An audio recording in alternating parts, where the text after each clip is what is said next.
Deep in the Amazon rainforest, far from government halls and global headlines, a quiet rubber tapper stood up to forces far larger than himself. His name was Chico Mendes, and by defending the forest, he changed the conversation between humanity and nature forever. Born in 1944 in the Brazilian state of Acre, Mendes grew up harvesting rubber from trees, not destroying them, but living alongside them.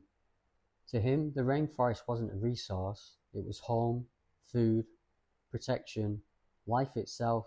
As logging and cattle ranching expanded, entire sections of the Amazon were cleared overnight. Families were displaced, indigenous communities were erased, violence followed profit.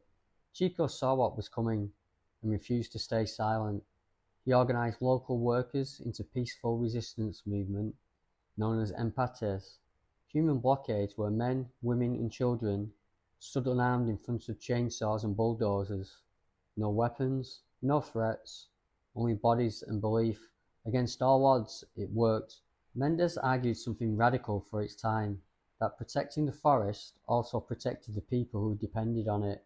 He proposed extractive reserves, areas where communities could live sustainably without destroying the land.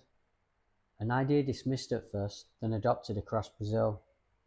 As his influence grew, so did the threats. Landowners issued warnings. Gunmen followed him. Friends begged him to leave. He once said, "At first, I thought I was fighting to save rubber trees. Then I thought I was fighting to save the Amazon. Now I realize I'm fighting for humanity." On December 22nd, 1988, outside his home, Chico Mendes was shot and killed. He was 44 years old. The forest fell silent, but the world finally listened. One man, one forest, and a courage stronger than fear. Mendes' death sparked international outrage.